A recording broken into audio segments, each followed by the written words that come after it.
what is the Labour Party doing? What is the ADC doing at this time to make sure they match up with the current administration when the election comes in 2027? It's a very big question. We are going, maybe one day we are going to talk about that on the big story.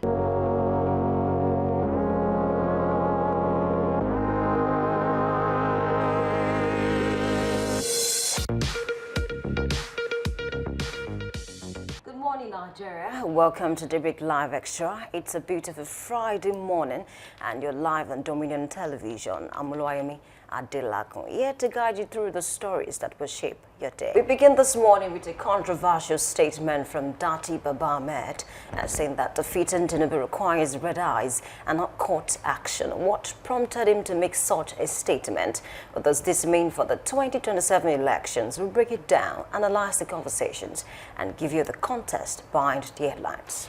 After that, we'll give you the weather updates to help you plan your day today. And a lot will happen today. Definitely. Anyway. And we'll also dive into the big news, which is your quick, reliable guide to the top stories from Nigeria and around the globe. Crisp, clear, and all you need to stay ahead. Then we'll flip the papers in our newspaper headlines today and analysis. That segment is where our analyst, Lekon Shoboale, will help us go beyond the headlines, giving you insights, perspectives, and the bigger picture behind today's news. Definitely. And we also bring you the big story where we'll be discussing transparency and accountability in federal spending. Insight from the 2026 budget. In this segment, we'll be in the conversation with Samuel Oko to examine budget allocations, the legal appropriation of national funds, and their fiscal effect on the Nigerian economy. And before we sign up today, we'll check our Trend Watch, highlighting what's buzzing online, sparking debates, and shaping conversations across Nigeria and across the streets. Well, grab your coffee, get comfortable, and tune in. Today promises insights, context, and all the stories you need to start your day with. Definitely. You're tuning to Daybreak Live Extra on Dominion Television. Let's get started. Getting started already. Exactly. When you said I should get my coffee, I wanted to, but I wanted it to simmer before I take it. I could have just, you have about 2 hours to It's a cold morning for me. You have 2 hours to wait. So I can't wait till it simmers. Good morning to you guys. Good morning. Good morning. Welcome back. Yeah, welcome back on set. A lot to talk about this morning. Definitely. And then, that statement by Datti Baba-Ahmed brings me to something we heard recently from a particular musician in Ibadan who said, we use craze to cure craze. I mean, in Yoruba, simply put, with a laughing with it. So whoever is going to kick President Bola Ahmed Tinubu out of office, by 2027, will have to do it with red eyes. But red eyes in Datti Baba-Ahmed's context is something I'm trying to understand anyway. Honestly, when I heard that statement yesterday, I had to laugh a bit. But then I know that Datti is a little bit different from Peter Obi.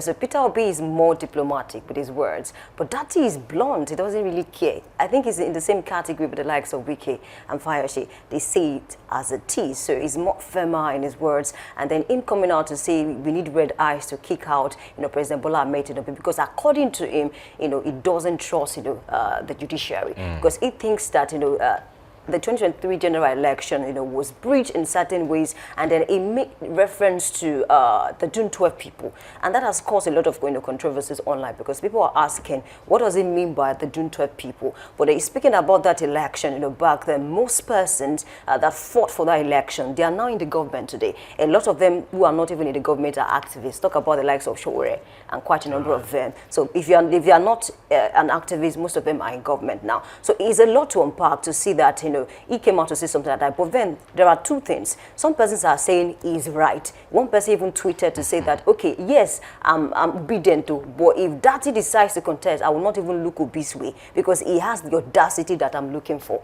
according to that person. But some other persons came out to say, if care is not taken, this might feel, unrest amongst the people. To say that, okay, maybe we have to, just like you mentioned, a craze for craze, ban for ban, just like the street lingua, ogbono for ogbono, aura for aura. I don't think that might cause issues actually. But then Datti is saying we are not going to court. Should any election result be announced that is not what they are expecting, because it thinks that those who say this result should not be announced because it is fake, they are being criminalized by the judiciary, according to him. And it thinks that those who want to announce that result, they are seen as the right people. So he's trying to say that, okay, this would not work after 2027 general elections if the election is rigged in whatsoever way. So it's up to Nigerians to decide who they want to vote for. But I just don't want us to tilt towards a violence, because at the end of the day it's not going to favor anyone. We don't want lives lost again. But there are certain ways we need to do it, but then INEC is at the forefront of it, because at the end of the day that's the body that will conduct election. And the judiciary too, I think this is a warning to the judiciary as well, that people don't even have trust in you anymore. What can we do to return that trust back, honestly? Okay, so let me pick it from where you stopped. If you have to consider the pedigree of this guy, Datti Ahmed, we understand that he was a one-time senator even in the country Nigeria, so he might have the advantage of access to see quite a number of things happening at that front. I mean, the political space and maybe the leadership space in Nigeria. But I think one of the things he mentioned, which I'm going to allude to very quickly, is that judiciary statement. It shows that it goes to say that he doesn't have trust in the judiciary process in Nigeria. And again, so he made reference to this is the Nigerian Constitution, Section 134B, and I went to check what exactly that means. So, I mean, maybe just to put that into context, particularly for now. So, the Section 134B of the Nigerian 1999 Constitution, as amended, outlines a key requirement for winning the presidential election.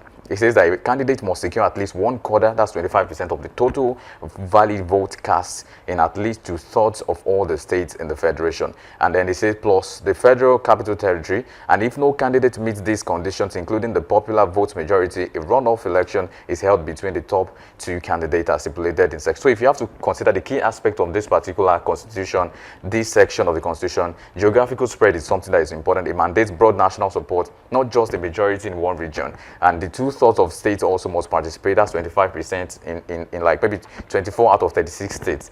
That's one of the permutations. And also FCT is also required to be in that node. So if you have to say you won an election, then you must have won over this particular requirement of the Constitution, 25% of the valid votes in at least 2/3 of all the states. Now I want to say, is this also a way to check the last election, to check the conduct of the conduct and the process of the last election that was conducted? Maybe he's also trying to make claims to the fact that there were a lot of things that were wrong that were not tackled. But now, if the Constitution cannot hold people who perpetrate evil responsible, who then can? Because if he's questioning the Constitution or he's questioning the judicial process in the country Nigeria, I mean, it speaks ill of the country Nigeria, especially at this time that we are. Now, one of the things I saw in that statement is it's abstruse. It's not as lucid as you might expect, because it says that, like you mentioned, we're laughing over it. So what does it really mean when he said that you don't have to use court processes, go straight to do whatever? So he was talking like you fight dirty. So that can mean a lot of things to many persons. And I know any leader that is responsible should understand that everything you say has an unintended consequence. Even while you're trying to make a pronouncement, there's something it might mean to an average person. It might come across as another, so especially if you are not clear with your statement. This statement is not clear, and I'm not sure a leader should make this kind of statement.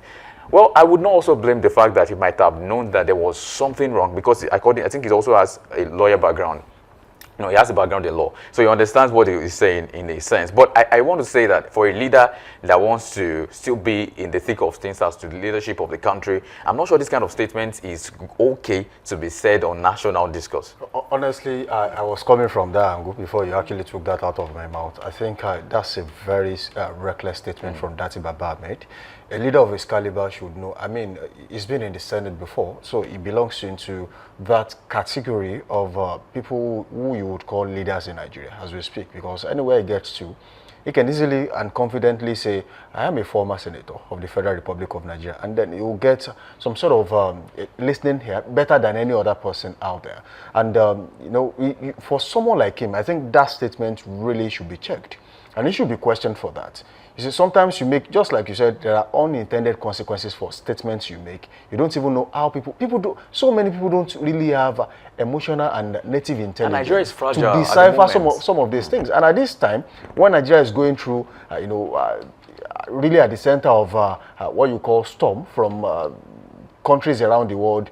Just recently, Nigeria was removed from the high-risk countries, and some people are still jubilating, and then boom, there's a bomb somewhere thrown by Datti Baba-Ahmed. You see, I want to believe that he knows exactly what he's saying. you know, sometimes you want to make a very reckless statement, but then you sugarcoat it somehow. You play with words so that you don't really say what you want to say. But people who understand you, or people who think the same way you are thinking, would easily capture what it is you have actually put in there. And I think at this time, someone should call Datti Baba-Ahmed to order. Yes, you want to become president of the Federal Republic of Nigeria. You have ambition. You once tried to be vice president. You lost the election. Whether the quality of election that brought you on that brought the president on board is questionable or not, it's not for you to decide, because you are not the chairman of INEC, right? You are not the CJN, Chief Judge of Nigeria. So you couldn't have been so, all-knowing than all these people. So it means that you have to wait for the process. If you want to sanitize the judiciary, there are people who can actually do that. I mean, subsequent advocacy about how to make sure that the judiciary is actually up to par. I mean, they can compete side by side with other judiciary around the world. That is one thing we have to do. At least he has a university, and some of his friends, like Senator Dino Melaye, they have been to his university there, and they have come back. Someone like Deji Adeyanju also went to the same university. I want to believe that someone who has that capacity to have an institution that trains lawyers, right? Well, maybe they are activists in one way or the other. I think you should know better. There are statements you don't make, and you might just set the country on fire if care is not taken. And I want to believe that at this time, right, going to 2027 election, if there's anything like electoral maturity, I think Nigeria is getting there. All that is left is constant advocacy. You say things the way it is when it is due. Right? It is not about you making assertions and you are not even sure of this. If you have evidences that the election that brought the president was corrupt, take it to court. But right? he doesn't believe in the court Challenge process. it. He doesn't believe in the court process. You still have to believe in that court process, right? Because it's until it becomes better, you keep trusting the system. Okay? And you have to continue to do everything possible to make sure that the system is sanitized. If you know a corrupt judge somewhere and you have evidences against that judge, put it out there. Dangote did something recently about the chairman of NNPDRA. He said, look, you are corrupt. You have done this, you have done that. And probably he hired a private investigator. Someone brought in hardcore evidences against this man and he resigned. Right? So these are things you should do. If you know that you have evidence, I mean, you have the financial capacity to get all these things done, hire a private investigator. Investigate all these people and then put the evidences out there. If they are damning evidences, I'm sure most of them will know exactly where they will be by the end of the day. Okay, you're very spot on, but I think because of the flexibility of our systems, people like Datti can come out and make that statement. And then the funny thing is, there was a time he said something similar to this, that it almost caused, an issue for him. But apart from that, we also have other politicians across the political parties, who make statements like this. So what does it make of us as a country is really a problem. There was a time that, just like I mentioned, speaking about the personality of Datti Baba-Ahmed, is the kind of person, is different from other politicians, or let me say Obi now. His principal, though there was a time he came out to say that I'm no one's mentee, I am my own boss. That's the kind of person that he is. So that is the kind of person that wants to catch the thief and flog him publicly. Different from quite a number of politicians. Like so hand him over to the police kind of exactly, like what Peter Obi would do. He wants to catch the thief, but Obi is the kind of person that wants to work on the system and ensure that there is no room for thieves to enter at all. So it is really a problem. And then he said something about the June 12th election. We really cannot compare June 12th, or let me say the 90s, to what is happening now. Speaking about the politics of Nigeria. Back then, a lot of youth were interested in politics. Compare it to now. The likes of Omoyele, just like I mentioned, it was rather young. There was a youth then. It was at the forefront of politics. How many youth now have interest in politics as we speak? They don't have interest. Look at the last election. How many youth came out to vote? If not because a lot of them just felt like, okay, let's just go out. A lot of youth didn't come out to vote. Most of the places where we saw a large number of votes, elderly persons came out to vote. It's really sad. So I have issues with him comparing June 12, in the 90s to the politics of today. A lot, is not going the way it should go, and it's really sad, honestly. But perhaps it tells the story that youth should stand up and rise and get involved as we speak, because I was looking at that statement and I was asking myself, what does this mean democratically? What does it mean for a democratically fragile state? What does it mean come 2027? Because if he's allowed to say this, someone else will say another thing. Right. And all of these things will be a build-up to the elections. Eventually, I don't want to say what that thing is meaning, but we all understand what I'm trying to say. You see, just before you leave that particular area, if you check the Obidient movement and you check their followership, they are mostly youth, right? And if you make such statement in a gathering of people who have the propensity for violence, then there's going to be a crisis on our hands. I mean, someone like him should really know how to mentor these people, so that, in fact, it should be you telling them that, yes, you can win this election. Come out in your numbers and vote. I'm usually saddened when on electoral duties out there and I get to see youth playing football on an election day. I mean, you see them having parties. You see them bringing out a DJ, playing music aloud. And nobody is interested in going there to cast their vote. So if you continue to ignore or neglect the voting process, you continue to have the kind of leaders you now have that you are complaining about. And I do tell people, if someone complains about President Bola Ahmed Tinubu, for example, or complains about Seyi Makinde of Oyo State, or maybe another governor somewhere else, I ask the first question: did you vote in the last election? No, you have no reason whatsoever, no moral justification to complain about governance, since you did not vote. If you had voted for someone else, right, and that person did not win, or maybe there was electoral malpractice here and there, and then eventually someone else won, maybe your vote did not count, then you have a reason to complain that, oh, I voted for this person. Yeah, it didn't get to make it to the office, but then I'm justified that I voted for you. Or maybe I voted for this person and he eventually won and he's not doing what you expect him to do. You have every ground to complain. But if you did not vote, you have no reason whatsoever to complain about governance. Wait till 2027, cast your vote. And when you are done doing that and someone else messes up, I mean a governor, the president, then you have every reason to come out there and protest that, oh, we voted for you and you did not do what we asked you to do. A wise man said something I'm going to quickly refer to now very briefly. He said the only thing necessary for evil to continue is that good men say nothing. Right. You know, and I think it's high time we started talking about this. People have been quiet for so long. Now, let me bring this perspective now. The context is the Nigerian state has more youth than, I mean, so about over 50% of the, I'm just being frugal, right? Because it's way more than that. But over 50% of the population in the country currently are youth. It belongs to, I mean, like the youth constitutes quite a larger part of that, and it's very important. So what does this mean for 2027 elections? We have been silent enough. I understand where it's coming from. You can come from a revolutionist angle, I mean, Datti Ahmed, to say that, oh yes, we need to do something drastic, something different, but can it be also sensible in the sense of putting it into how to go about what you're saying? Don't just leave an open, abstruse statement to say, you have to do with the laughing bull. What do you mean by that? Okay, if you say that youth need to now move as much as they should, they need to, you know, come together to ensure they vote as much as they should and all of that, it is very important to say that. But say it, there's a thing to say, but there's also a right way to say the things you want to say. Yeah, you're very spot on. And then just to conclude for me on this particular story is the fact that, you know, apart from, you know, making such bold statement, you know, when you boast and you do not, you know, add actions to it, it won't work. At the end of the day, some political parties now, especially the APC that we are talking about, okay, we want to take power from the APC now. You know, most of those parties are looking for ways to ensure that their supporters register properly.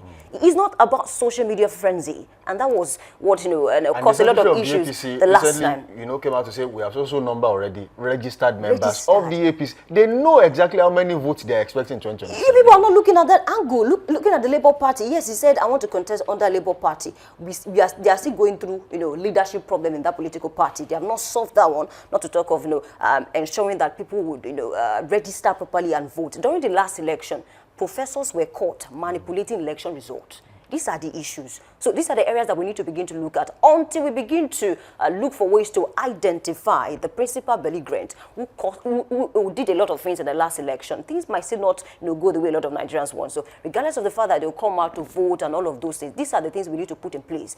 People should come out to vote. The judiciary should also work on themselves. And of course, INEC should also work on themselves as well. Speaking of the beavers now, there was a time we were talking about some money. I think Sarah took INEC to court to say that, you know, imagine, not even 2023 election, 2019 elections, you know, billions of naira, come and account for it.